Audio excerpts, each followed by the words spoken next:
நீதிமொழிகள் 4ஆம் அதிகாரம். பிள்ளைகளே, தந்தையின் போதனைக்கு செவிசாயுங்கள். மெய்யுணர்வை அடையும்படி அதில் கவனம் செலுத்துங்கள். நான் உங்களுக்கு நற்போதனை அளிக்கின்றேன். நான் கற்பிப்பதை புறக்கணியாதீர்கள். நான் என் தந்தையின் அருமை மைந்தனாய், தாய்க்கு செல்ல பிள்ளையாய் வளர்ந்து வந்தேன். அப்பொழுது என் தந்தை எனக்கு கற்பித்தது இதுவே: நான் சொல்வதை உன் நினைவில் வை, என் கட்டளைகளை மறவாதே, நீ வாழ்வடைவாய். ஞானத்தையும் மெய்யுணர்வையும் தேடிப்பெறு. நான் சொல்வதை மறந்துவிடாதே, அதற்கு மாறாக நடவாதே. ஞானத்தை புறக்கணியாதே, அது உன்னை பாதுகாக்கும். அதை அடைவதில் நாட்டம் கொள், அது உன்னை காவல் செய்யும். ஞானத்தை தேடி பெறுவதே ஞானமுள்ள செயல். உன் சொத்து எல்லாம் கொடுத்தாயினும் மெய்யுணர்வை தேடிப்பெறு. அதை உயர்வாய்க்கொள், அது உன்னை உயர்த்தும். அதை நீ தழுவிக்கொள், அது உன்னை மாண்புறச் செய்யும். அது உன் தலையில் மலர்முடியை சூட்டும், மணிமுடி ஒன்றை உனக்கு அளிக்கும். பிள்ளாய், கவனி, நான் சொல்வதை ஏற்றுக்கொள், அப்பொழுது உன் ஆயுட்காலம் நீடிக்கும். ஞானத்தின் வழிகளை உனக்கு கற்பித்திருக்கிறேன். நேரிய பாதைகளில் உன்னை நடத்தி வந்தேன்.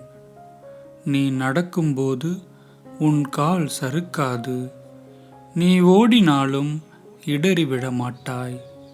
பெற்ற நற்பயிற்சிகளில் உறுதியாய் நிலைத்து நில், அதை விட்டு விடாதே. அதை கவனமாய் காத்துக்கொள், அதுவே உனக்கு உயிர். பொல்லார் செல்லும் பாதையில் செல்லாதே, தீயோர் நடக்கும் வழியில் நடவாதே. அதன் அருகில் செல்லாதே, அதில் கால் வைக்காதே. அதை விட்டு விலகி உன் வழியே செல். தீமை செய்தாலன்றி அவர்களுக்கு தூக்கம் வராது. யாரையாவது கீழே வீழ்த்தினாலன்றி அவர்களுக்கு உறக்கம் வராது. தீவினையே அவர்கள் உண்ணும் உணவு, கொடுஞ்செயலே அவர்கள் பருகும் பானம். நேர்மையாளரின் பாதை வைகறை ஒளி போன்றது, அது மென்மேலும் பெருகி நண்பகலாகின்றது. பொல்லாரின் பாதையோ காரிருள் போன்றது, தாங்கள் எதில் இடறி விழுவார்கள் என்பது அவர்களுக்கு தெரியாது. பிள்ளாய், என் வார்த்தைகளுக்கு செவிகொடு, நான் சொல்வதை கவனி. உன் கவனத்தினின்று அவை விலகாதிருக்கட்டும். உன் உள்ளத்தில் அவற்றை பதித்து வை. அவற்றை தேடி பெறுவோருக்கு அவை உயிரளிக்கும், அவர்களுக்கு உடல் நலமும் தரும்.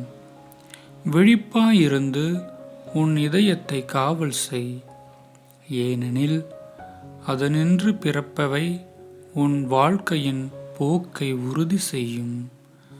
நாணயமற்ற பேச்சு உன் வாயில் வரக்கூடாது, வஞ்சக சொல் உன் வாயில் எழக்கூடாது. உன் கண்கள் நேரே பார்க்கட்டும், எதிரே இருப்பதில் உன் பார்வையை செலுத்து. நேர்மையான பாதையில் நட, அப்பொழுது உன் போக்கு இடரற்றதாயிருக்கும். வலப்புறமோ இடப்புறமோ திரும்பாதே, தீமையின் பக்கமே காலெடுத்து வைக்காதே. ஆமேன்.